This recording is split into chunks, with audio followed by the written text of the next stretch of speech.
This Amateur Radio Roundtable is brought to you in part by ICOM America. All right, welcome to everyone out there. This is Amateur Radio Roundtable, and I'm Tom Midland, W5KUB, and in the studio with me, I got Walter in R3E. Good evening. I get that right, man. Why do you get a 3 good. call? I mean, down here, you really mess me up all the time, but that's okay. Hey, if you're listening on WBCQ tonight, International Shortwave Station, WBCQ on 5130, send us an email and let us know where you are and how you're hearing the signal. We'd love to hear from you. If you're new to the show and in the chat room, let us know in the chat room where everybody can say hello to you. We'd love to see if anybody's new there with us tonight. Please join our Facebook group at the top of the menu up here. The top of the menu there, you'll see a link that says Facebook. Join us. We've got about 7,000 members in our Facebook webcast group, and we'd just love to have you there. Join us. And it's a great place to post your ham radio related material, your shack pictures. Post your shack pictures, and we'll get Katie to talk about and show your shack pictures on one of the future shows. Tonight, well, let's get started. Katie's not with us tonight. She couldn't make it tonight, but we've got Riley with us. We've got Dave with us. And, of course, it's the end of the month, and we've got Rich Moseson with us from CQ. So, and, of course, we got Walter here. Walter is actually running everything here. He's watching all the numbers and watching the chat room and all that. If you guys noticed last week, I've got a little ticker that goes across the screen that says, sit back and enjoy the music. The show will start at 8 o'clock.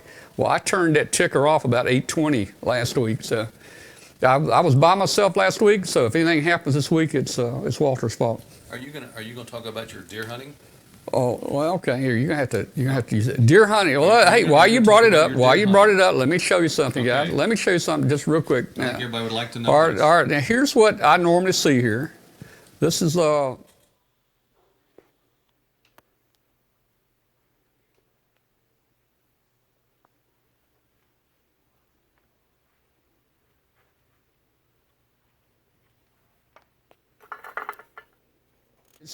So that's my backyard, and that's a typical day for me. In fact, I had them out there again today. Sunday, I met a couple others Sunday here in town. I was coming back from a friend's place, and looky here, what happened to me Sunday, man. Look at this. Man, out of nowhere, bam, it was like a microsecond. How far did you have to swerve to hit it? Bam! I swerved. I didn't swerve very far to hit it. Oh, okay. In fact, I didn't see it to swerve to hit it. There it is right there, guys. That's the W5KUB mobile unit right there. And believe me, there's a little bit more damage there than it looks like. I did stop. There's water and steam coming out of it, so I can guarantee you I got some radiator issues plus some other things. So there's the W5KUB mobile unit there, boy. It's at the dealer now and going to try to get it fixed. They'll give you a badge for that in Pennsylvania. What was that, Riley? They'll give you a badge for that in Pennsylvania. A badge, really? Yeah. Well, let me tell you, I hit it. I didn't even see it, and it hit the truck dead center. It hit the dead center, and when it hit, it was a loud bang, and I saw about 3 inches of its back just kind of come over the hood. My truck sits pretty high, and I saw about, I just saw the brown fur, kind of right there, and I knew instantly what had happened, And a guy on Facebook asked me, he said, "Is the deer okay?" Well, I kind of doubt it, but It'd be a lot better if it was in the freezer. I figure if it was a small deer, 150 pounds, my truck's 5,000. If you do anything with balance, that's like a 33-to-1 ratio. Exactly. If my repair's 2,000, that means that deer had $66,000 in damage. Oh, I think it paid the ultimate price. Anyway, the guy behind me, I looked in the mirror before I even pulled off. The guy behind me had stopped in a pickup. I think he took it. Yeah. Well, anyway, that's my story, and I'm sticking to it. That's exactly right. Let's go to Rich and see. Let's talk CQ for a little while. Hey, Rich, how you doing? Hi there, I'm fine. It was great seeing you in Huntsville a couple weeks ago. Yeah. And It was a great show as always, and it was fun doing the Young Ham of the Year presentation as well. I always enjoy that. We've got such great young people, and it's wonderful to be able to recognize them. It's too bad we can only recognize one a year, although Yeah. we were surrounded by outstanding young hams at this particular uh, investiture ceremony. So that was really, really good. September CQ. Yeah, and oh, hey, I want to thank you just real quick. I do want to thank you again. CQ has every one of our broadcasts. You guys come through, and we give away subscriptions, digital subscriptions to CQ magazine, and they're great. Thank you so much. Oh, it's our pleasure, and we're happy to help out. It's a good magazine. Talk to us. Talk to us about what's coming up, man. All right, coming up in September CQ, we've got a mini contesting special. It kind of put itself together that way. It wasn't planned, but sometimes the magazine tells you what it wants to have in it instead of the other way around. So we ended up with a whole bunch of contest-related articles, but not just your traditional sit in the chair for 48 hours contest. We got a bunch of different types of competition here, which is one of the things that I think is really cool. We have a feature on the World Radio Sport Team Championship, WRTC, that was in Germany in July. We have the results of the 2018 CQ Worldwide WPX SSB contest. That's your traditional contest. But then we also have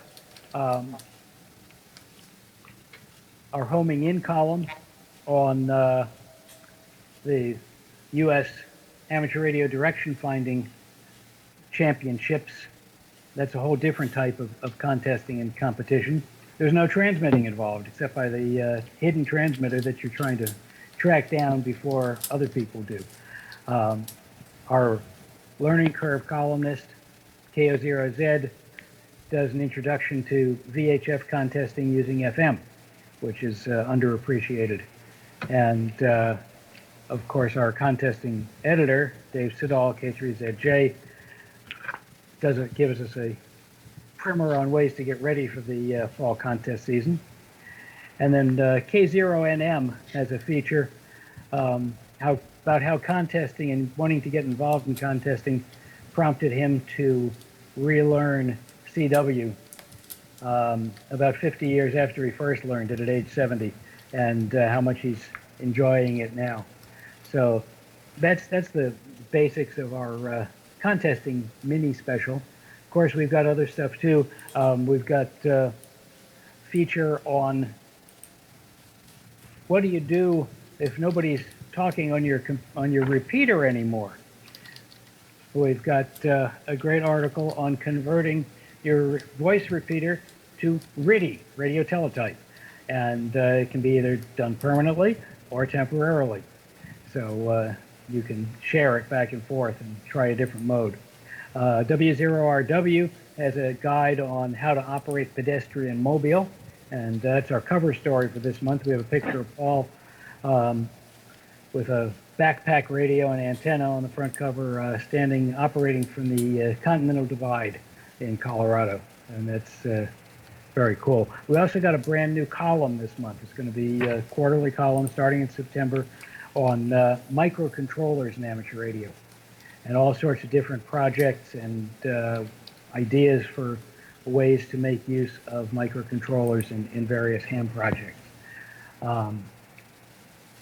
And in our kit building column, K0NEB talks about a boys radio and starting working on putting together the Hilltopper, which he finishes in the October column. So lots of good stuff there. Our VHF Plus column is titled Summertime on VHF, On the Beach or Work Sporadic E. This summer, there was a lot of sporadic E to work, so it may not have been too much beach time for the VHF enthusiasts. That's the basics of what we've got coming up here in September. and looking forward to seeing the digital edition online in just a couple of days on the 1st. And meanwhile, we're wrapping up production of the October issue, which is going to be our emergency communication special, as always. So, Well, you know, it's we've been interesting. busy. It's interesting about converting your repeater over to RTTY. I guess people could have always used RTTY there, right? I mean, there's no rule against it. No, definitely. I remember. It's just Back in probably, I would guess that, of course, the users might kind of frown on that to have teletype running on it here, but hey, if it isn't being used, that might be good. Get a little RTTY groups together, and maybe people might even just put one on for that now. Yep, you can do that. And we've got, there's a way to set it up so that you can switch that in and out. It's not necessarily a permanent arrangement, so you can have, the V repeater on voice mode for drive times, and then maybe switch over to RTTY for the rest of the day or for a net. I remember back in the 80s, a repeater that I used to be on in New York State quite a bit had a RTTY subcarrier repeater. Shared the same frequency, but you weren't able to hear it. They could both operate at the same time. That's cool. So, Well, I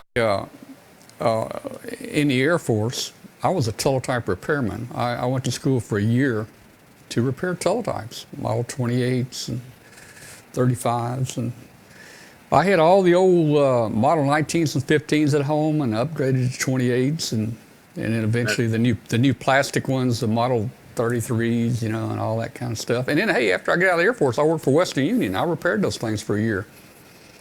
So but that was the greasy hand days right there. well, it definitely changed with the introduction of computers. I was at that point in time, I was working for the Associated Press, generating stuff that went out on teletype. And we were in the process of, the newsroom had just switched over to computers a couple of months before I started working there.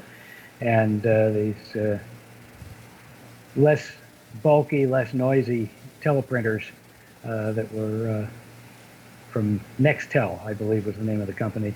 Or Xtel, that's right. It was a bunch of guys who used to work for the phone company, so they called it Xtel. And that began the transition from the old mechanical teletype writers to what, of course, we now have, which is computer screens. But Not Well- the same, that big old machine making noise, thumping. Yeah. Hey, teletype is so nice today. You do it on a computer monitor, boy. I'll tell you, it's not like the old days back in the last century. Now what they need is a little noise emulator to go with that teletype on the screen. And that's right. Go chicka chicka chicka chicka chicka chicka. Yeah. Well, there may be a market for that, Dave. I'm going to check and see about a patent for that. After all, they are making these noise devices to put on some of these electric cars that are so quiet. They got to give them a little engine noise. Yeah. By the way, I want to mention before I completely wrap up September CQ, we have our Summer Madness subscription promotion going on right now. If you go onto our website at www.cq-amateur-radio.com, you can take advantage of discounts on both print and digital subscriptions. So get in there while you can and save a few bucks and get the best ham magazine out there.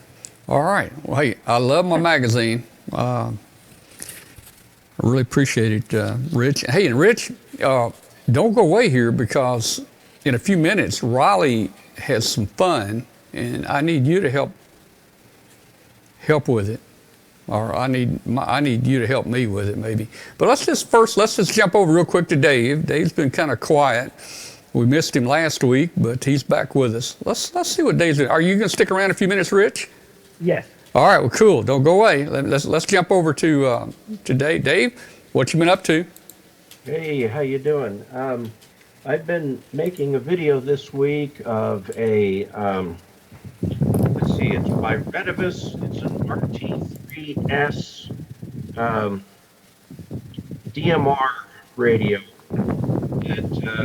Oddly enough, for a Chinese radio, it has a fairly high price tag on the thing, over $100.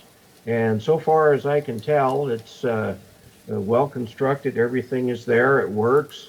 The manual takes some real patience to decipher. And sometimes when they say to do something, you know they're trying to say not to do it. So it takes some real dedication to read that manual.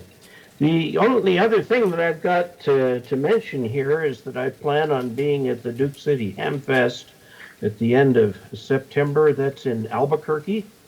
And that came across my screen, and I looked at my wife and says, well, that's, less than a day trip away. Why don't we go down and enjoy that? So I'll go down and go to the Hamfest, and she'll drop me off, and then go to the art museums and things like that. So I'm looking forward to that Hamfest. Oh, that'd be cool. And it's not a real big Hamfest, but I think it's going to be a lot of fun. It's a nice one though, Dave. I've been there 3 or 4 times. I love it. Oh, good. Good. You coming again this year? Nice group of people, and I was out there the year that the STEM kids had made they got their technician license, had made a tracking device and launched a helium balloon, and it went up to like 89,000 feet or something. Cool. Actually, there were 2 of them. One of them got in a downdraft from a storm and crashed on sacred burial ground reservation, and they worked with them to get it back. But it was, every time I've been out there, it's been very, very interesting.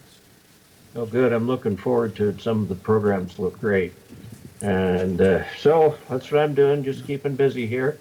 And I was on DMR on channel TAC 310 today doing some testing.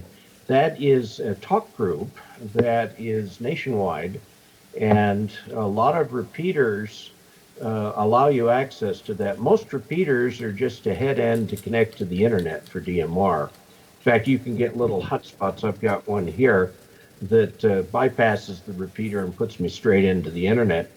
But I got on there just to test the thing out, and immediately attracted a couple of viewers.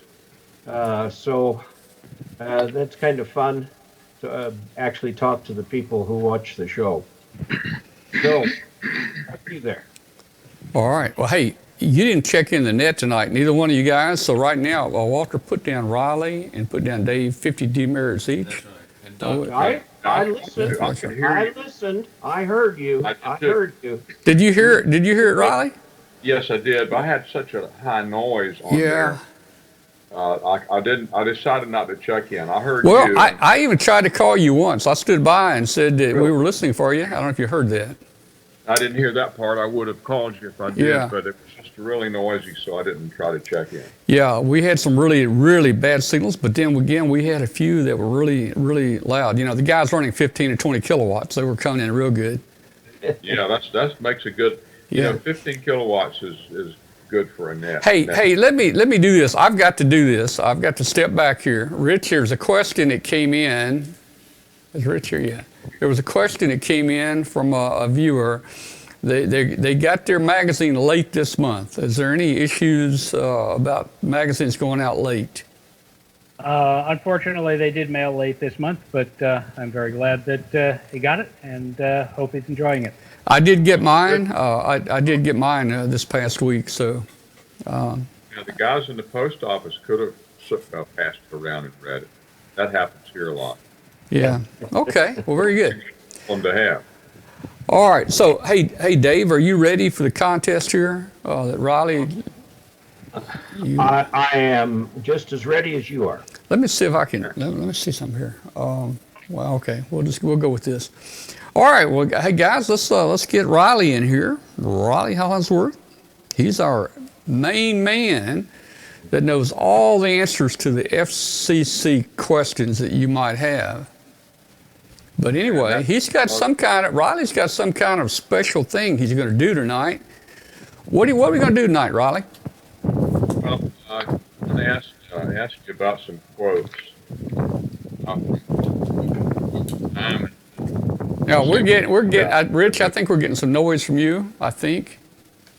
Okay, it should be better now. I leaned back and Okay. got Okay. a stream I'm of the going thing. to ask you some questions about famous quotes in history. Well, first, I wanted to say that conversation about the teletype machines Yeah. reminded me of working on an AM station in South Carolina, and teletype was at the end of a hall in the bank building, and when the red light bulb came on in the studio, our instructions were to get down to the teletype immediately, no matter what. I just remember the way that sounded, and it had something that looked like a Christmas decoration, some pencil across the paper, I think, to keep the static off of it or something. What was that called? Oh, I don't know. I don't know, but Yeah, I remember them, and Yeah. they were to prevent static, but I don't remember what they were called. Yeah. Okay. Well, this I worked on the second floor late at night at the radio station, and my best friend from high school worked down the street at the newsstand at night, and I discovered that if I put anything on that was 2.5 minutes or longer, I could run down to the newsstand and get a Coke or something, say hello to Jimmy, and come back up to the bank building. And I That's must have fast. done that a dozen times, but one night I came flying back to the bank building, and I had locked myself out. oh, And, so I had to run around to the back, dead air. I had to run around to the back and go up the fire escape, and I kicked the door in to the studio. And I never told my boss, never said anything about it. And for weeks afterwards, he would say, I can understand why somebody would kick a door in if they were going to steal something, but nothing's missing around here. Who would just kick a door in? And Oh, I boy. never fessed up to that. I never told him. well, Those- that Fine. was the statute of limitations may be over with now. I mean, you have admitted it on a very popular video show here.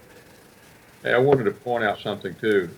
In this month's National Geographic, on page 17, there's an article that says the title of the article is "Are we as awful as we act online?" And people are hateful online these days. I guess they've always been hateful, but with email, you can hide behind anonymity, and you can fire something off, and you feel a lot better, even though it was half baked and you shedded more heat than light. But that's a good article. I'd urge anyone to read. But anyway, I'm going to ask 5 or 6 questions here, and what I'm going to do, I'm going to read the quote, and one of you guys tell me who said it. So whoever wants to raise their hand. Oh boy. Okay. Just shout out, because there's no telling where I'm gonna have the camera. Just shout out if you know the answer. Okay. Let's see. I just don't like their sound, and besides, groups with guitars are on their way out. I remember that. Oh man. I'd guess Ed Sullivan talking about the Beatles. Yeah, Ed Sullivan comes to mind too, but I Well, don't think.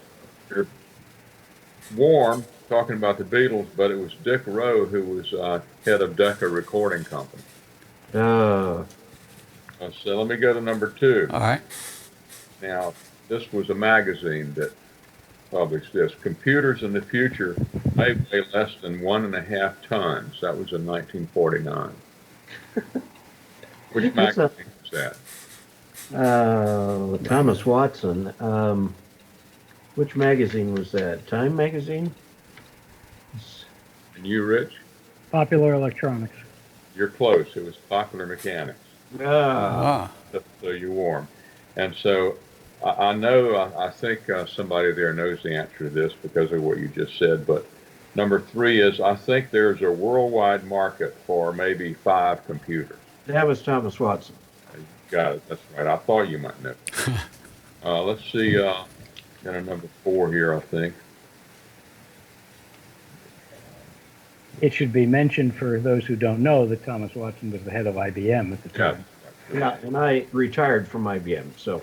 Oh, that's the reason. Oh, Oh, that's gee. not fair. That's like insider trading. That's right. This statement was made in 1977. There's no reason anyone would want a computer in their Bill home. Gates. Bill Gates.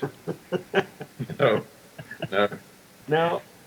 that was the president of Digital Equipment in 77. Oh, was I that thought before the this was one PDP of- 11 or whatever? Or? And now this is my favorite one of all times. Everything that can be invented has been invented. The patent office is an unnecessary expense and can be closed. That was in 1899. Who Yeah, said I was that? going to say, I was going to bring that up.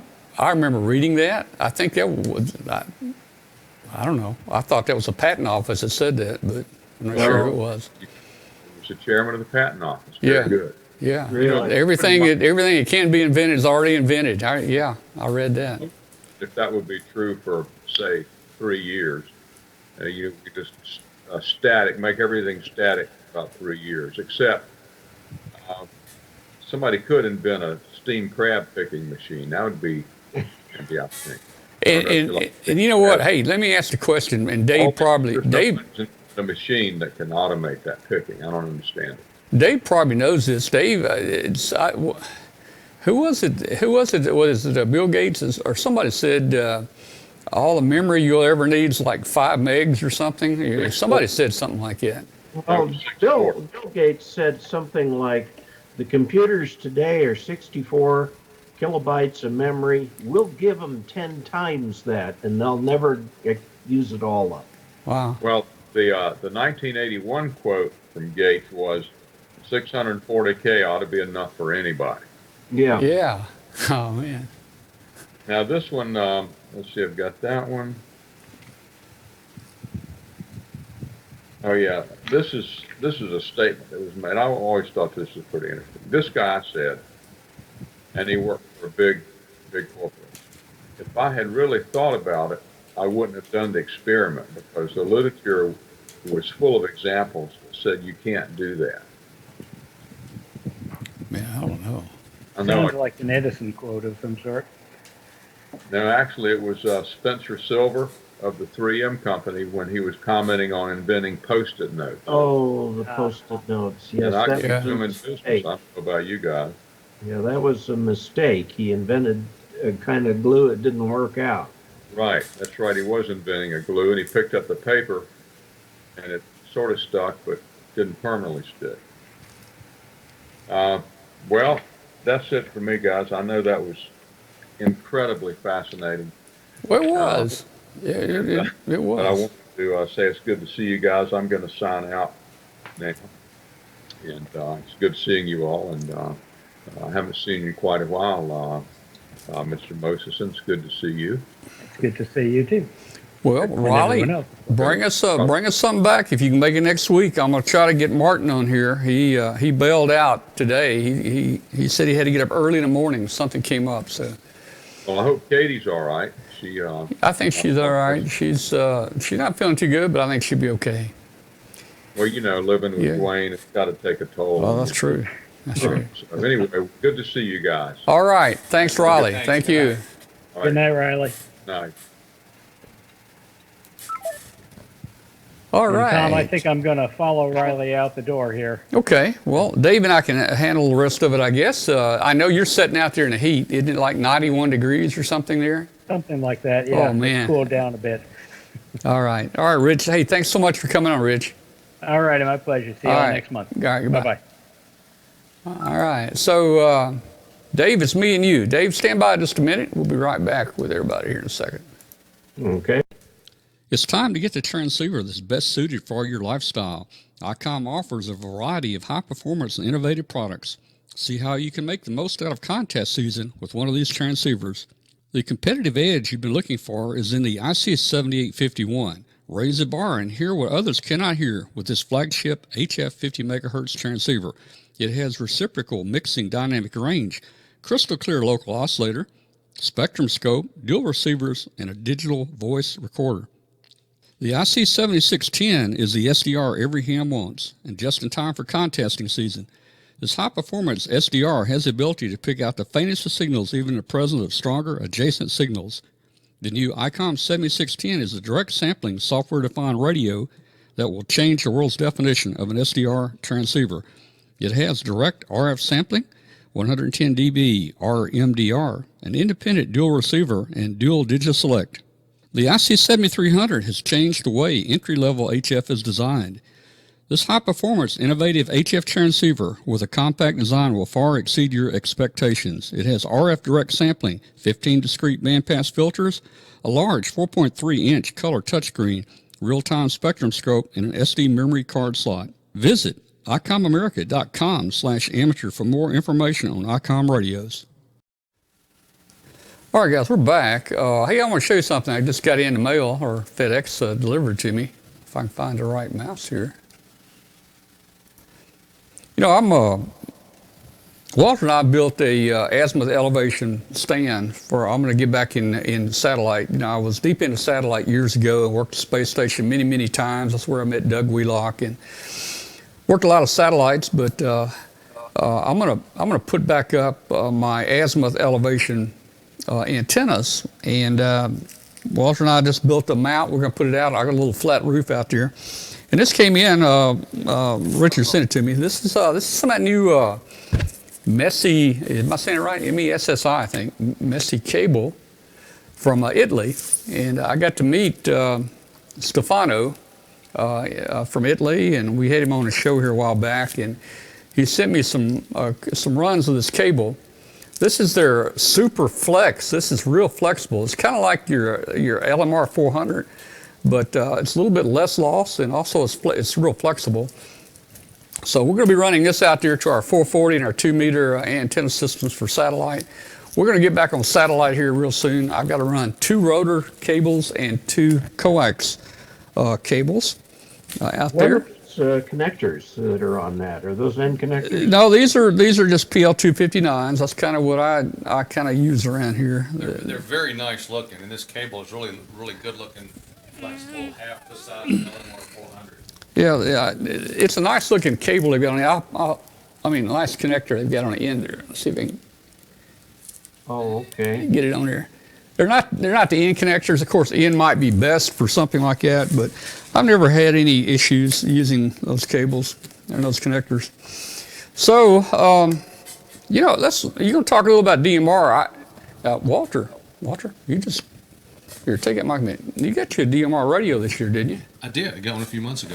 And what was it? The Titera 390. Okay. Was the one I got. And are you using it? I do. Well, the local repeater here was down for quite a while, and it just has been recommissioned in the last couple of weeks. So it's been quiet for a while, but now we're back up and running. Okay, well, that's cool. Well, I think Dave's going to talk about some DMR stuff now. I personally haven't got on DMR. You know, this hobby's moving so fast, man. Well, and I'm an old timer from the '60s, so this is all new stuff to me, and I have to relearn it. But hey, Dave, what have you been doing with DMR? Well, there's several Chinese manufacturers that keep sending me radios. I've got this one here I got from Radioddity. This is a GD77. And I got this Redivus here. It's connected to an antenna. And several others. And I've been kind of searching for the common thread of how to program these, because there are subtle differences between each radio and how you have to program it, but I think I have finally figured out the broad pattern all by myself, because I really couldn't find people to explain it to me. So the video I'm going to do tomorrow is going to talk about, it's going to take the case of, okay, you've got the specs for your local repeater, which would include the frequency in, the frequency out, the talk group, what the talk group is, whether it's on the time slot 1 or time slot 2, and the things like the color code and so on. How to take all of those and where to put them when you're programming the radio. And hopefully it'll be general enough that it'll be helpful. I know DMR first started out with the Moto Turbo Motorola equipment, and people were using surplus Motorola handhelds. And DMR is designed for a much more complex network than hams would use. So that means we have to kind of deal with that complexity a little bit. But people were using the Motorola radios The Japanese manufacturers are pushing either D-Star or C4, I guess it's C3 something. I forget what it is. It's the Yaesu one. And so we've got incompatible networks. And then the Chinese come along and they want an entry into the digital radio there too. And about what was left to them was DMR, which was just sort of a little niche thing for a while, but they could do DMR. Some of their early attempts were nowhere near successful. They thought they had met the spec. The problem is that no specification ever describes everything. And so they finally got them together. The Radioddity, their GD55 was billed as being a Tier 2, but it wasn't. The GD77, they finally came out with a very good radio. The Islands HD1 is one made by Retevis specifically for the amateur market. Although they have a section of their website for amateurs, the HD1 is the only one that is specifically made for the amateur bands. And one of the nice things about it is that it can remember 100,000 contacts. And at the time, there were less than 100,000 DMR IDs given out. You could download these and put them into the HD1, and still can. And whenever somebody talks, one of the things that is sent over is the identifier from the transmitter, and it will reach into its database and bring up whatever information it happens to have for you. And it's kind of cool. I mean, it's got location, the name of the person, all of this kind of stuff. So it's interesting, and I think hams have finally sort of gotten on top of how they're going to do this. One of the things that's interesting about DMR, if you were to use a programming cable and download everything that is inside here, that is called a code plug. And then you can modify it and put it back up here. Well, when everybody was running Motorola radios, what you could do was share these code plugs, because they are quite a bit of pain to set up. But now with the proliferation of radios, you can't do that so much. You have to have a code plug for a particular model of a particular manufacturer's radio. So now we're seeing them, at least there's two pieces of data that are uploaded into here. One is all the general radio settings, and then the other is the contact list. And the contact list can be shared. It's in a Excel format, a CSV format, and can be shared between the DMR radios, and it can at least get the local ones that are in there. The voice quality on this, I think, is adequate for public service. It certainly doesn't sound really good. Not as good as FM, plain old-fashioned FM. And they don't tolerate weak signals very well. But this is how the Chinese manufacturers are trying to get into the American handheld digital market, is with DMR. Of course, it's incompatible completely with the Japanese versions, which are incompatible with each other. And I think it's unfortunate that this has happened, but I think the DMR is sweeping past the others rather quickly, because the prices on these things are so much less than the Japanese handheld. This new Retevis, I think, sells for $130. So that's a little bit more, but an equivalent type of a Japanese radio would be in the $300 class. So they're coming in pretty fast. One of the problems is that the Americans are not familiar with the Chinese manufacturers, so they don't know which ones are, the high quality ones and which ones are the schlock ones. And there's both kinds of stuff available on the amateur market.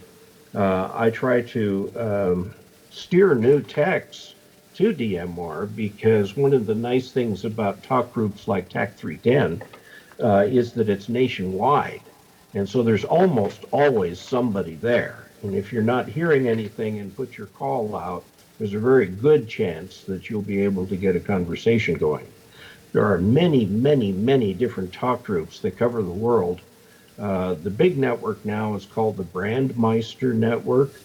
And apparently these things are all compatible. The Moto Turbo, the things like the Radiodity and the Redivis and the Ilunts and so on.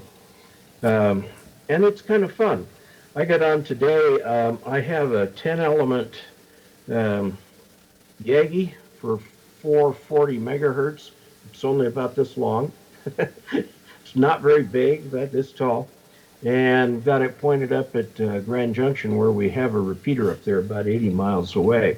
And I was able to hit it with the handheld today. In fact, it worked the first time I tried it.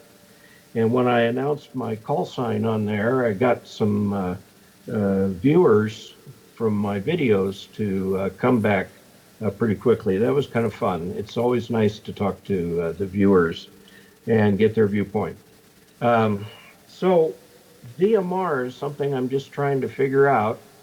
And in the video tomorrow, I'm going to draw some diagrams and show where you put contacts, how the contacts are used to create talk groups and zones and all of these kinds of things, and how these strange names all relate to each other.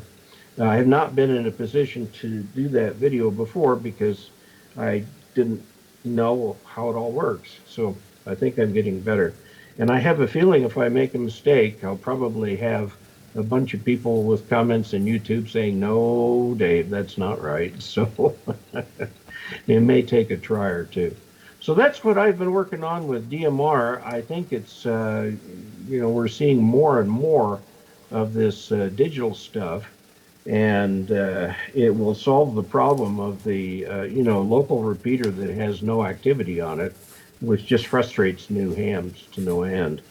So there we have it. So back to you.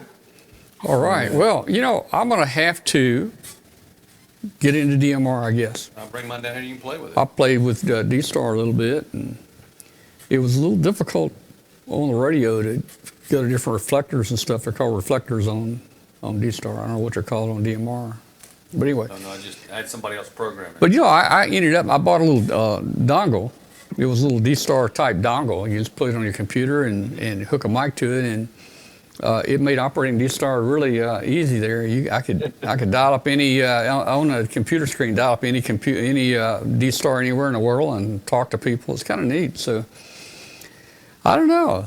I need to get into the DMR stuff, I guess. And there's a lot of the cost is really coming down on DMR now, right, Dave? You don't have to buy the expensive Motorola radio.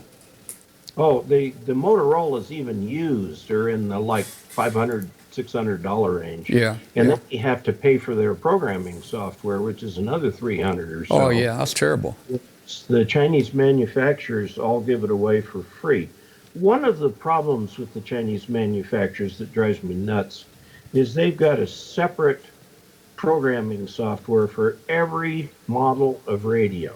Oh. So, like, there's one for the RT3, there's one for the RT3 with GPS, there's one for the RT3S, and they're incompatible with each other. So, I wish Chirp, which is great for programming FM repeaters and so on, would tackle the digital stuff so that we could use that to program our radios, because these radios are so similar to each other, and yet some little bit somewhere is different, and so you can't use a common piece of software. Yeah, when we first started our weekly amateur radio roundtable, I think either the first or second show that we had was with a DMR expert up in Canada. I forget his call now, but he's really involved in DMR up there, and I've been thinking about getting him back on here with us again. Maybe we'll have a DMR night one night.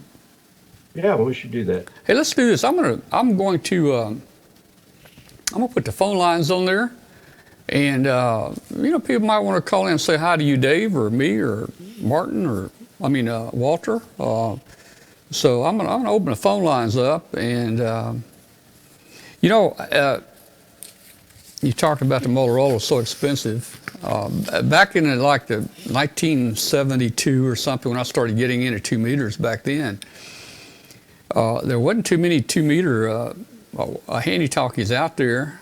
And somehow we got our hands on some surplus. The Motorola's, I forget what they're called now. It seemed like MT200 or something like that. One was about the size of a brick.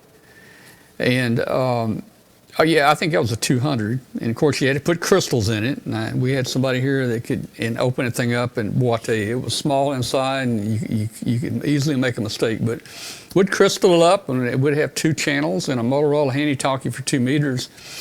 And then a little later, maybe a year or so later, we moved up to the little small Motorola handy talkies. I think they were the HT220s or something 220. And people in the chat room may know what I'm talking about. But those were, surplus handy talkies. And, we put them on the air. But, you always had trouble trying to keep batteries for them. And when they'd go bad, and where do you get batteries? And it was just a mess. But it was an interesting time. Again, that was last century. So I think it was ICOM that came out with the radio that had 3 little thumb wheels at the top. I've got 3 of those here. Yeah, that's the IC2A. And it has the thumb wheels on top. You just key in the frequency, and it had a little switch, plus 600, minus 600 on it, on the top. And that was kind of a cool radio. It didn't even have a tone in it. We didn't need tones back then. In fact, there was an article. I had a 440 repeater, and I built a 2 meter remote base that connected to it. There was an article in, I think, QST one year that took one of those little IC2 ATs, and because it had the thumb wheel switch on top, they showed how to modify it. You run a little flat ribbon cable in there, and you come up with some little circuitry in touch tone. And remotely, you could actually change the frequency on that little handy talkie. And we used that up at a repeater site for remote base, 2 meter in, 440 out, 440 in, 2 meter out. It worked really well. Oh, there's so many neat things to do here. Walter, watch the phone line over here. 901-286-1116. We're going to open it up. Call us if you got any questions, comments, concerns. Love to hear from you. There's Don there, says he has the IC2AT. I think it was the 2AT. It may have been just the 2A. Possibly the 2AT was an upgrade or a little bit newer model, if I remember correctly. I think the T stood for tone or something. Oh, was it? That might be it. So I think that one came just a little bit later, and it had some, had some improvements in it there. But it's still a cool radio. I still got those 3 radios, and I just don't want to get rid of them, man.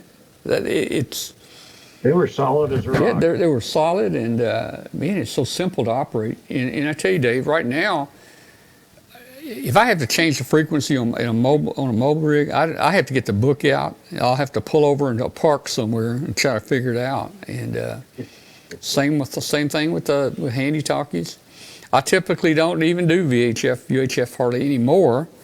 I've got a 220 rig in the car. Well, I've got 2 meters, 220, and 440, but I stay on the same 220 repeater all the time, and we've got a great group of 220.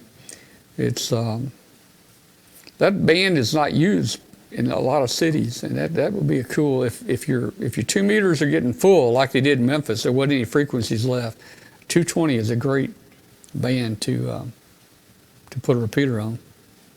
Yeah, there isn't much equipment for it, which is too bad, because they took 2 megahertz away from us to give to UPS, and everybody thought that they'd stolen the whole band. There were 3 megahertz left, and still to this day, 3 from 222 to 225.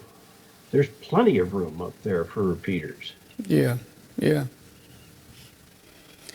Well, okay, man, this is a quiet night tonight. Nobody's calling in. Let's see that. It might be an early night. And the phone line is open, I think. Let me check here. Oh, there it is. There we go. There's somebody. There's a caller right there. And who's on the phone? Let me wait. I got to turn you up. I got to turn it up. All right, who's on the phone? KT0BK. BK. K. Okay. KT0BK. K, my pen over right. K. Let me write that down. KC0BK. I bet that's Russ. Yeah. Yeah, hey, Russ. Well, Russ, Good evening, Tom.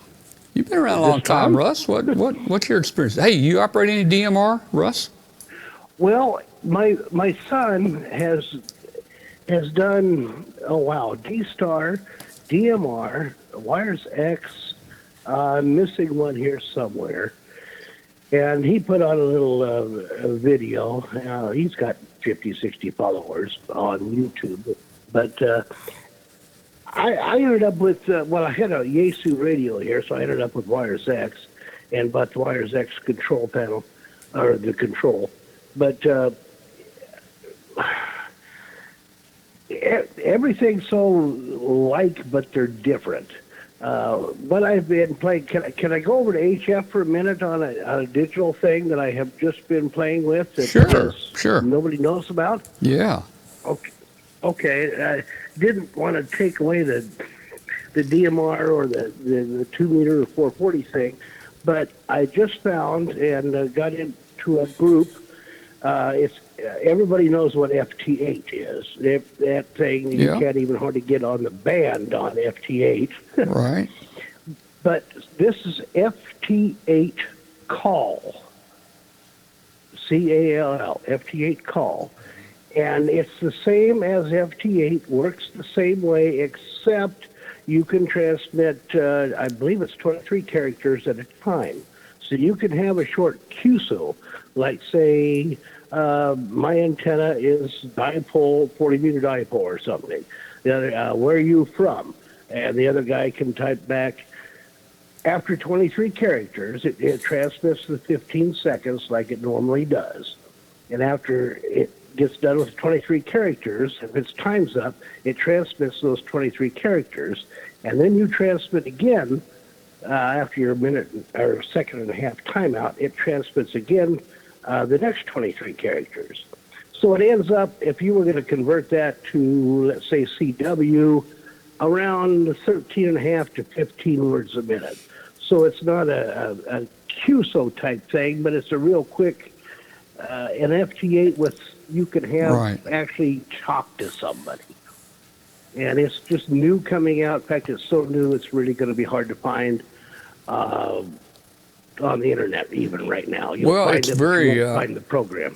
The nice thing about it is it's very, I think, weak signal. There's a video I looked at the other day that a guy actually had a 100-watt light bulb in his window on a piece of coax. He used that for the antenna, and he made a contact on FT8 through that light bulb, 2,000 miles away. Yeah, well, this is FT8 call, so you can actually use your keyboard and do a keyboard-to-keyboard contact. Wow, that's interesting. It's not like the JT65 where you could type, forever. Well, you could, but it only transmits 23 characters at a time. But I've been using it, as an experimental thing lately, because the bands have been so bad, and this thing gets right through it because it's just like FT8. 23, 25 decibels down, you're going to get through, and running 20, 25 watts of power. I just wanted to bring that up, and also wanted to tell Dave, Dave, you are wonderful. I've seen a lot of your videos. I've even learned something when I thought I knew it all. And thank you for doing that, and the DMR and all that. People need to learn. We need to get some hams on the air. The more modes they have, the more fun they can maybe have. And I guess we'll let it go with that, Tom. Thanks for having me in. All right, Russ, thanks for calling. Man, appreciate it. Thank you. All right, well, 7-3, stay everyone, and thanks. All right. So, let's see. New caller. Yeah, I've been mentioning. We have a new caller? New caller. Who's on the phone? I don't think so. Do we? We have a call? Who we got on the phone?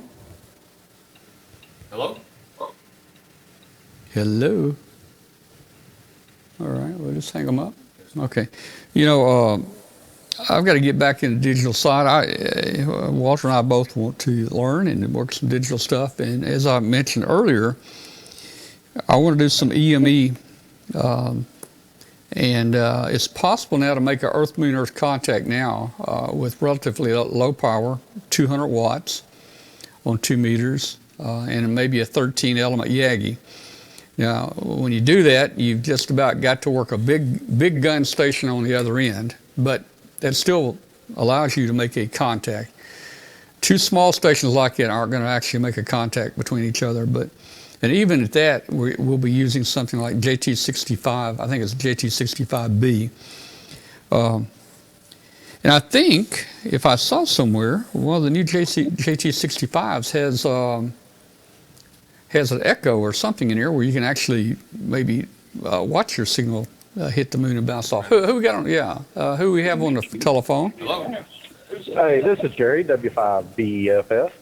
Hey, Jerry. W5BFF, Jerry. Hey, Jerry, how you doing, man? Hey, Tom. Don't know if you remember, but I met you before. Well, I know who you are there, man. In fact, He was here.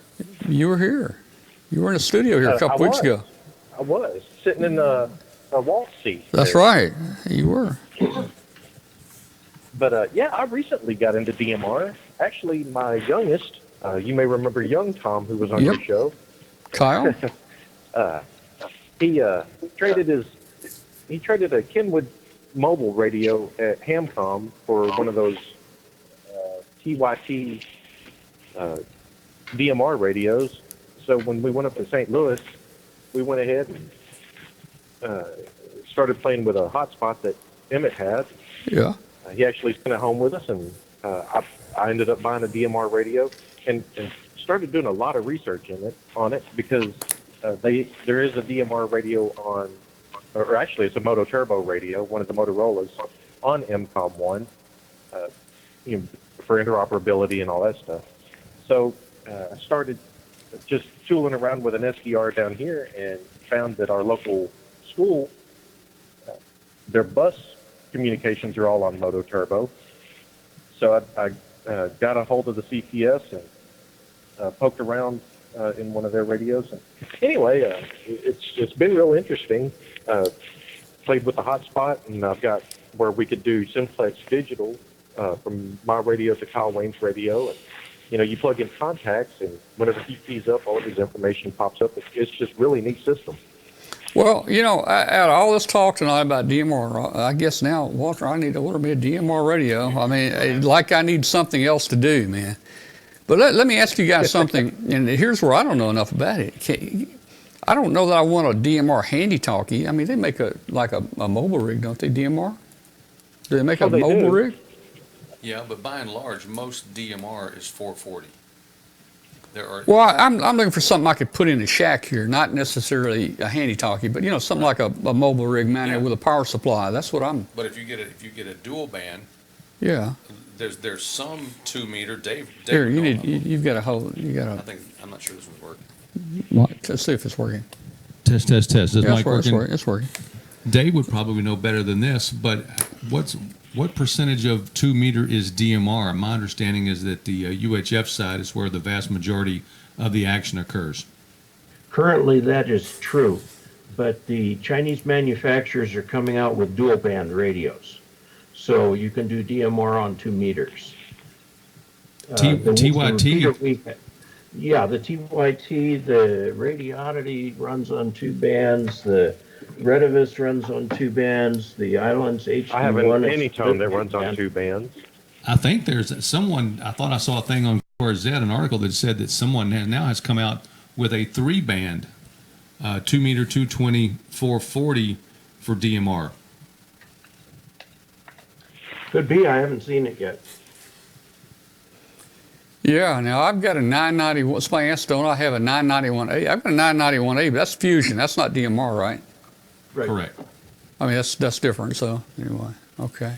Until you get you one of those special hotspot kind of things that'll convert them all to, it doesn't matter what they are. Oh man, now something else I got to get. See, You may have to trade that 7610 in for some of this DMR stuff. oh boy, I would like to. Well, let's not go crazy. I would like to set up just a DMR radio here where I could make some contacts on DMR. I mean, that'd be cool, but And- I don't want to handy And you talk. can. It's like he'd mentioned earlier, TAC 310 is a nationwide talk group. And if you listen to that with a hotspot, you'll hear people getting on all over the country, all over the world.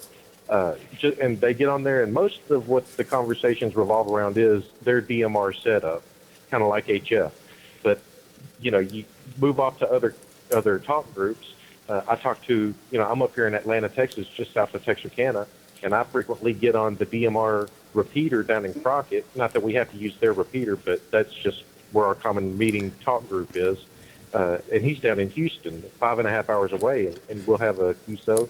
You can do radio to radio communications, so it's kind of like making a telephone call over the radio, and it's just you two on there. So there's Jerry, so many things that you can if do I with put it. the hotspot in, I guess would the radio then talk to that hotspot? Is that how it works there? And you wouldn't necessarily have to talk to a repeater, 5 miles away, right? You talk your own hotspot. Is that how it works? That's my understanding. Absolutely. Yeah, go ahead. So how does the radio talk to the hotspot? Does the radio got Wi-Fi in it? The hotspot is a radio. Yeah. The hotspot is a DMR radio, and a lot of them will do D-Star too. Mine will. Okay. And it's connected to the internet, so you talk to your hotspot with your 2-meter handheld or whatever. Oh, And, okay, okay. Yeah, I've it's been- it's like a gateway or something. That hotspot connects to the internet, but then you take a handy talkie and talk to that gateway kind of. Yeah. Okay. Yeah, and it's got a little antenna. It puts out, I think, around 60 milliwatts, which, for such Yeah, a low-power but- transmitter, it still has. But that would incredible range. mean I'd have to get an HT, and I'm trying to avoid getting the HT. See, so if I give me just a mobile rig type DMR. You can do the same I can do thing. the same thing. You can do the I can do the same thing You with can do the it. same thing. Yeah, yeah. The one thing to think about, though, is the little hotspot is putting out about 60 milliwatts, and about the least you can put out on one of these is 1 watt. I mean, Yeah. you can be heard a long ways away, Right. whereas only you can hear the hotspot. So, and if you're doing it with a mobile ring and an external antenna, you're using an external antenna and 50 watts to talk to a hotspot, and then your signal's going everywhere. So I've said, and I've told in some of my videos, and I'll try and remember to do this tomorrow, these radios need a 60 milliwatt power level. So you Yeah. can talk to your hotspot without talking to everybody. Yeah. I totally yeah. agree. Whenever I'm talking on my hotspot, the channels that I have set up for that, I use the lowest possible power setting that I can use, because I'm not going to out-talk my hotspot, or I will out-talk my hotspot. My hotspot won't out-talk me. Now, it'll also do analog, so whenever I'm on a local repeater or on something else, even other DMR, then I'll go ahead and bump it up to high power. But just from me to my hotspot that's 4 feet away from me, mounted in an ammo can, I don't need any power at all. Right.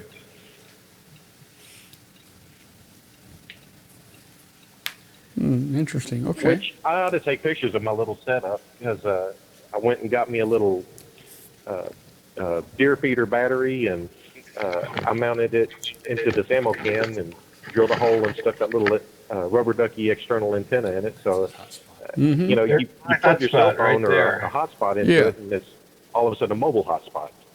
Oh yeah. Well, cool. Guess I'll have to do something. I don't know.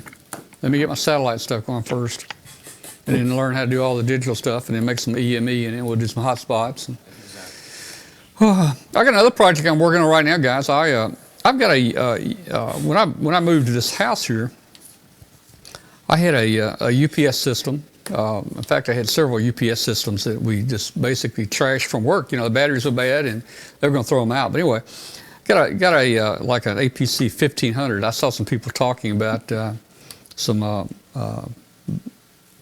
UPSs in the chat room. But so I have a APC 1500. It's good for about 1 kilowatt. What I did when I built this house, I put that out in my garage, and I took Romex and I brought wiring in from that UPS into behind my TV, where it hooks my TV, my internet router. It also goes in the office. My computers in the office are on it. It comes into the ham shack here. So I've got receptacles in the house that are on that UPS. Now, the batteries, these UPSs were 24 volt, 212 volts, and they use those little 7 amp hour batteries, you know. The runtime there was good for maybe, and I'm loading it down with, I put an amp meter on there, and I'm loading it about halfway down, probably about 450 watts is all. So it's not really loaded really high. I could go higher. But with the 2 little batteries that basically come with that UPS, you get a runtime of maybe 10 minutes or something like that, and under a big load.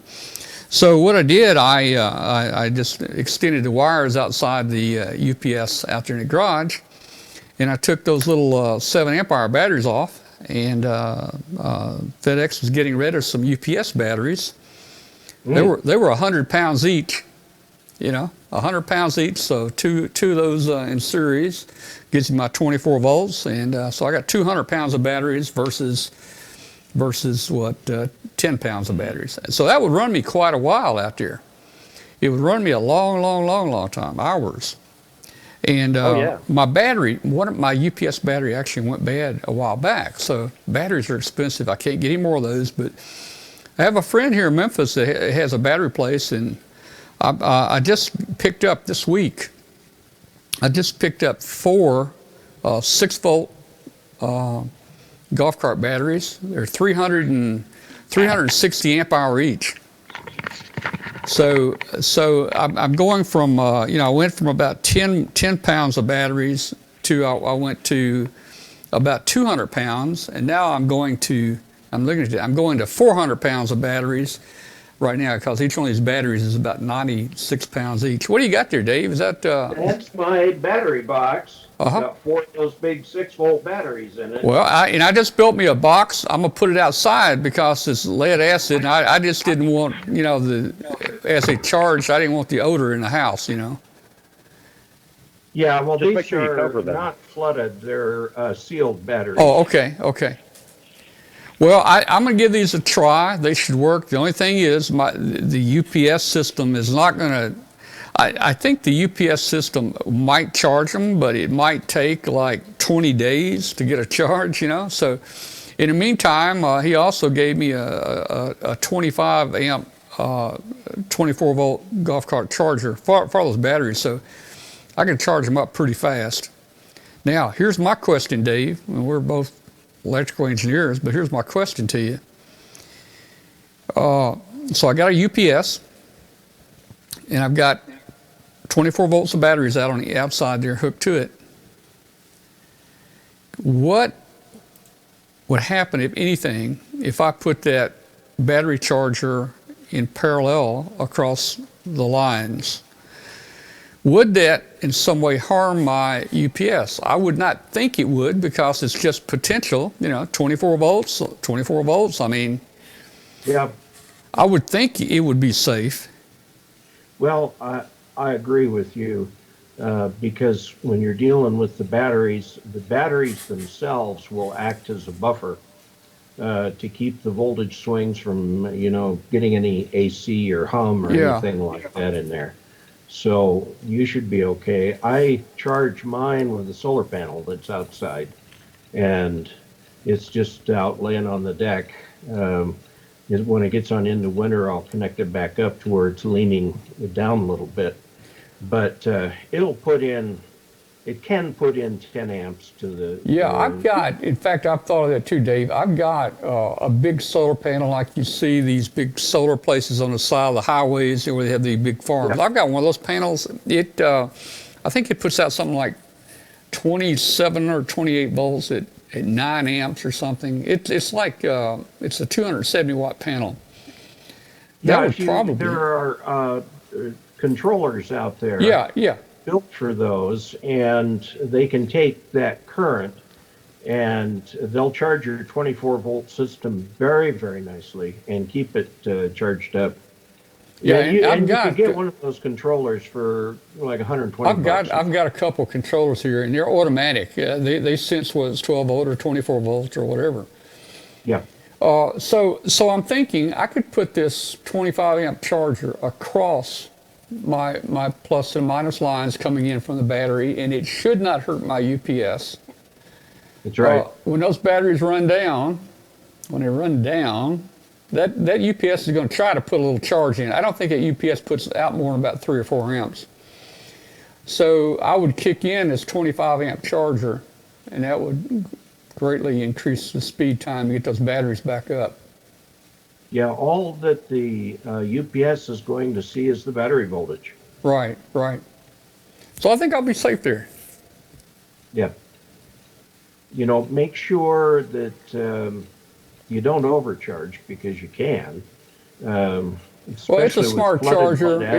This charger's a smart charger. It brings it up, and I think when it gets to the right voltage, I don't know if it goes into float or what the term is, but it'll, it cuts off. It's made for this. Yeah. So all I've got to do now is maybe Walter come down one day and we'll do it. I've got this teenager that helps me in the yard out here, and I was waiting for him to come back this week to help me set those batteries in that box, because at 100 pounds of battery, those suckers are kind of hard to handle, man. Yes. I'll Get come somebody back and whose back hasn't been destroyed yet to do that. Oh, man. Yeah, these are Trojan. Somebody's talking about, Andy's talking about Trojan batteries, 200 amp hours. Yeah. Trojan J305H. I think these might be Trojan 305H. It says on there, I think 360 amp hours. But it's just there, so that ought to run me quite a while out there. I would think so, yeah. So, what kind of output capacity do you have with your UPS there, Dave? well, it's all 12 volts. No, I mean like wattage wise, you got like 100 volt amps, 1500 or About 400 amp hours. no, I meant on the 110 side. Like the one I'm using is a 1500 VA. It can handle about a kilowatt. About 800, 900 watts total. Mm-hmm. I'm just wondering if your UPS was that large or maybe larger. I do everything at 12 volts. I don't bump it up to 110. Oh, okay. Yeah, everything's at 12 volts. I have a separate power supply for the amp. And, okay. So it's a 500 amp, so it's a 12 volt amp anyway. So you're really not using a UPS here, right? Well, I have an inverter so that I can. I want to get a different inverter. Yeah. When I get back to playing with the solar again. There are most inverters that give you the sine wave. Yeah. Problem is that they cannot handle a power factor that's much different from Unity. And you have to get a different class of inverter that can handle power factors that are more appropriate for motors, drills, fans, heaters, things like that, because those have awful power factors, and the sine wave inverters don't deal with those very well. Yeah. Well, I've been real happy. I've been real happy with the UPS system setup I've got here. We've had a lot of power outages here, and it'll keep all my computers on, and the TV and the internet modems, and it'll keep all that going for hours, until I want to get a generator running. I think now with these big Trojan batteries, it'll run a long time now for sure. Yeah. Jerry, you still in there with us? Did Jerry leave us? 901-286-1116. I'm going to have to drop too. Okay. I'll say 73s all around. Yeah, I think we're going to get started. It's 9:15, so I think we're going to go ahead and get off here too. I'll open Hangout just for a few minutes to see who's there. 73, Dave. All right, let's see. Thanks, Dave. Good night. He's gone. Let's see. All right, let's do this real quick. I'm going to bring up Hangout just to see who's there. We might be surprised. Doc or somebody might be there tonight, Let's see.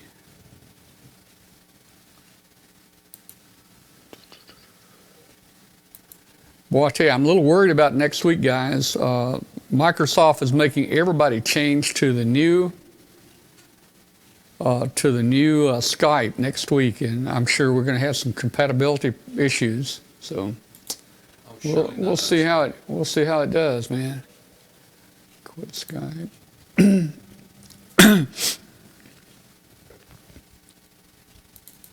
I want to thank everybody for checking in the net tonight. We had a great net on 7180 tonight. We start a net every Tuesday night at about 5:30 p.m. Central Time.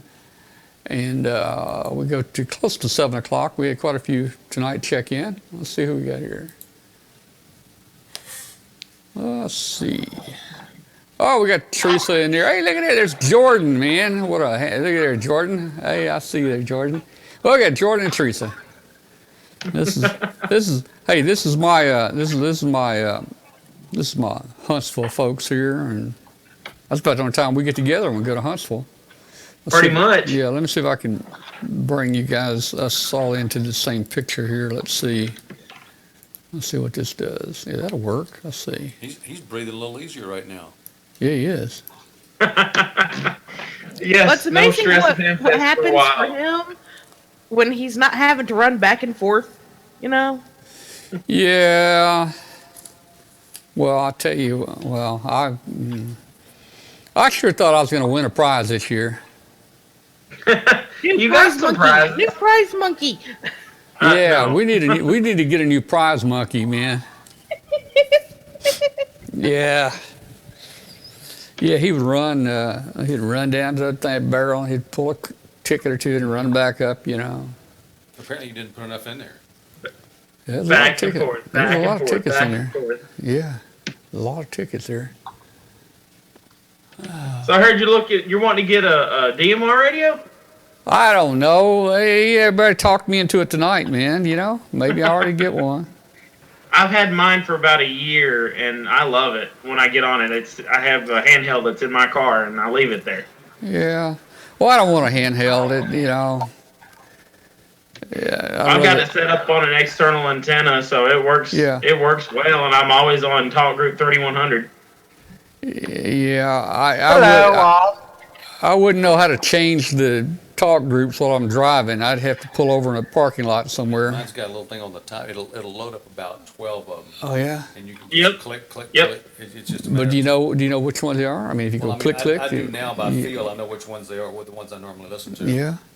Have you tried it from Yeah, there? on mine I have the MD380, and all of mine are set up for my area across my knobs, and I just Yeah. go through there until I find the right one. Mostly Yeah. I'm a liaison. I volunteer liaison through the National Weather Service, and as one of the guys around here for when we gear up and during a storm. So anyway, we've got like Arkansas net, Tennessee net. We've got a local, the national. Can they even hear you? I don't know. Can you even hear? Yeah. Is this better? I can hear. Okay. Well, we've got like Arkansas net, Tennessee net, Mississippi, all that sort of thing. Most of it's geared up for the weather, but I've got 310 and I've got the 1010, which is a Tennessee 10, and, Okay. and a few others programmed in there. Our repeater here in Huntsville has its own talk group, so if y'all ever get it, y'all can just come right on in and just talk in Huntsville, because I'm always on there. Well, no, Oh, I've yeah. got promiscuous mode, so I can hear other channels coming in, not just specifically the one I'm listening to. is that the 3100? I'm mostly on 3100, but that's the U.S. nationwide, and then our repeater itself, it has a talk group on it specifically for that repeater. So Are you talking about TAC I don't remember what it is off the top of my head. Okay, I was just wondering because the nationwide it's TAC 310, which is awfully close to what you're talking about. Yeah, TAC. We have a set of on our code plug that's already preloaded. We just Okay. load it in there. TAC 310 is one of them, but like I said, I'm on USA nationwide 3100 Very most good. of the time. Hey, we got Doug in here, and we got Mike joined us. There's a Youper. Youper's with us. Yeah, I'm here. Hey, Mike, how you doing? Hey, we're doing just fine up here. Good. It's cooled off. And Nice calm. I think it's 59 degrees for us here now. No snow yet? No, not yet. Don't worry, Tommy. It will come though. Wait a minute, Bill. There's Bill. Hey, up Bill. here in Montana. Bill up in Montana's got the snow. Yeah, I saw that in the news. Yeah, they were getting it. Yeah. Yeah. I'm not ready for that. In the meantime, I hit a high of 99 today. Oh boy. We had 105. Here in Huntsville, we had a heat index of 100 to 105. You guys can keep that. Yeah, that's what we had today too. Oh well, man. I'll tell you, I dread that day. I dread that day this winter when we get that half-inch of snow, man. It's gonna be tough, man. Oh, it is. I'm just ready for football season to start. Yeah. Yeah, half-inch of snow. If you can count the flakes when they're coming down like that. Oh man. Hey, Glenn how is Popel, I everyone? see Glenn Popel. Glenn is in there, and Glenn, you're supposed to be getting with me. Glenn's ready to come back on the show, I think, pretty soon. So, Glenn, get with me. Let me know when you want to do it. Well, what we building now? We building something? Oh. Well, Glenn's going to come by with all this stuff. Well, I don't know. Hide it on him. He's got a new book out. We'll probably talk about a lot of things in the book. Man, I'm getting hungry. I get hungry about this time every night. It might be time for a peanut butter sandwich. Yeah. So you hit the deer, huh? We did what? Oh yeah. He doesn't even have a hunting license. And then you know what? There it is. It don't look that bad, does it? Where's the deer? It doesn't look that bad. I lost my little Chevy emblem. Worse. Yeah, I've seen worse too. My brother's car took a really bad hit from a deer. Let me tell you. But I'll tell you, if you live up here in the UP and you drive it as much as I did, I've hit a few of them. I took back my truck up like that last winter too, but yeah. You know, you'd think that would you would think that would be drivable, but the way they make things, that's not drivable. What happened to it? I mean, what? Oh, you said you blew out the radiator. Well, do you see that little spot there? It was steam and everything coming out from there, man. Something went through the radiator. Might be a deer antler or something. I don't know. Maybe a leg or a hind quarter or something stuck in there. I couldn't open the hood. It had the hood had antifreeze all under it. It was real slippery, and I couldn't even open it. Yeah, you got a cracked radiator. Yeah, I just wonder how far that crack goes back. I wonder if it got into the air conditioning too. You get that replaced, it might fix it. Who can fix it? I said if you get that radiator replaced, it might just run again. Oh, well, there's some metal there going to have to be straightened out, and a new grill, and probably a new radiator, and that left light's kind of loose there. You can't really tell from the picture, but it is. They won't straighten out. They'll just replace that stuff. Oh, I don't know, might man. be totaled. You might need a new truck. Well, I'm thinking. They could total it. I'm thinking about that. I don't think it total that. Let me tell you, I they thought wouldn't total my car. My SUV after getting rear-ended, and the only damage was the door. But since it did damage to the frame, they totaled it. Yep. 5 years. I did have a problem on the body. They total it. Once the frame is bent, that's total. Yeah, I hit a deer last fall with mine last winter, and a month later I rolled my truck and totaled it. So hit a deer with it and then totaled the truck. So. Well, I'll tell you, man. That's just Hey, did y'all see that? There was this accident down on what was it, I-40 in I saw it. Kentucky. Well, on I-40 where trailers? Come on. it tore the cab off that truck, and the guy was still in the cab. Yeah. Yeah, that was near Knoxville, I think. On Interstate 40. Oh, I didn't see that one. Yikes. Yeah, there's a video. Well, the best thing you did is you didn't try to avoid the deer. I didn't see the deer. I couldn't avoid him. Yeah. Well, see that, all my years in law enforcement, all the accidents I covered where it's a lot of injuries. Yeah. Is when people try to avoid hitting. Oh yeah.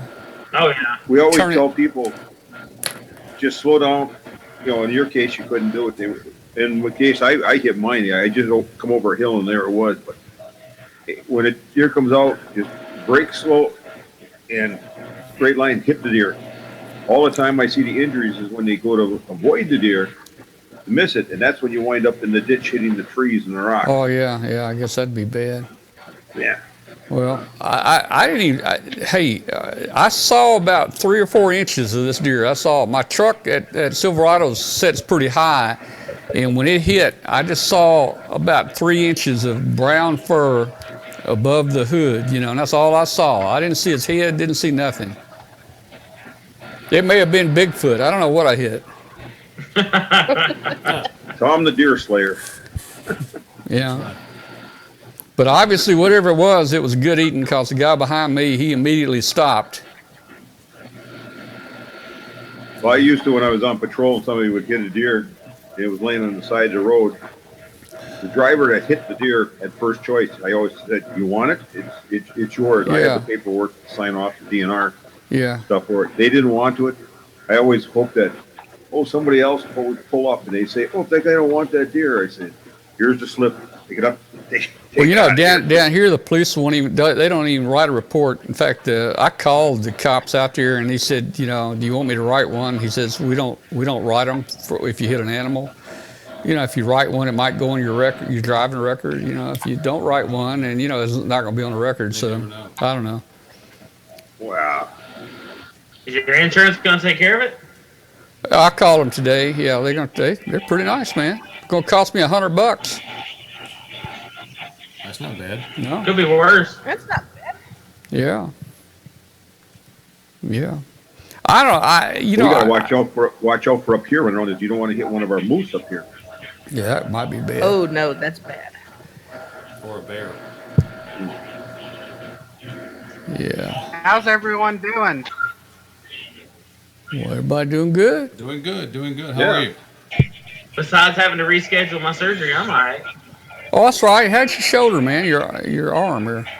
It's sore, but I'm fighting through it. I had to reschedule it to the end of September. So have they told you? Have they told you what it is? Is it like a rotator deal or a bicep? The doc, when he looked at the MRI, said that there was some rotator cuff issues, but that wasn't the issue. Yeah.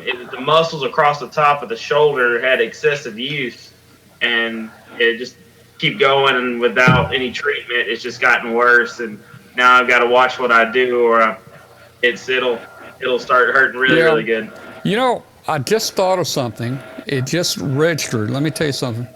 And I was going to tell you, my shoulder, I didn't ever have it fixed. I asked the doctor, I said, if you were me, would you have the operation? He says, no. He said, if it's not hurting you, I wouldn't do it. Yeah. My shoulder, it took me about 2 years to get better. I tore a bicep here. But I talked to another, and it just tore it. It didn't tear it all the way off. And I talked to another doctor, and she said, hey, it's attached 2 places. You know, I'm afraid if I pick up something heavy with it half torn off, it might tear the rest of the way off. But she says, don't worry about it. She said, it's attached 2 places. So anyway, but here's what I just realized. Listen, let me tell you. This ties in. I just thought about it. This shoulder ties into the deer incident this weekend. There is a correlation. There's a correlation. Let me tell you what it is. My friend Ed Harrison, he retired from FedEx and he opened him this heating and air conditioning business. Well, I went over his house maybe, I don't know, 3 or 4 years ago to help him unload. He got a big outside unit. You know, he was going to install somewhere, so I helped him unload it from his truck. And he and I grabbed that big compressor, you know, and we took it out of his truck, and something in my arm popped like a rubber band. Uh-oh, that's it. It popped, and I felt, you know, sick. I knew something bad had happened. You know, so I got it all sweaty, and it popped right there. That's Ed Harrison. Now, guess where I was Sunday? Ed Harrison is building a new house out in Piperton, and we went out there to look at his new house, and on the way home, I hit the deer. So he is definitely tied. He's the thread between all this. He's definitely tied. You better stay away from Ed. Yeah. Yeah. Well, hey, I just found out he was in the hospital for his back problems the last 4 days. I don't know. He was sick because you hit his pet deer. I don't know, man. Well, anyway. Wow. Bad influences on each other. Yeah. Well, guys, I'm going to get out of here. It's 9:30. I'm going to get out here and visit Walter a minute and get me a peanut butter sandwich or something, and we'll talk to you guys later. Hey, Jordan, good to have you, man. Good to have you, Jordan. I'm glad you're here. You know those demerits we gave Jordan last week. If you want to take those off, You can take some of them back. yeah, you can take those off. All right, guys. Well, thanks a lot, Bill, guys. we'll Good see night. you, Y'all Bill. enjoy it. Douglas, we'll see you. Teresa, we'll see you. 73 Tom. Bye, everybody. Okay. Good night. Good Thanks. night. Bye-bye. 7-3. Good night. Bill. All right. Bye, Douglas. Okay, guys. Good night to everybody. We'll see you next week. See you next week. There we go. Bye-bye.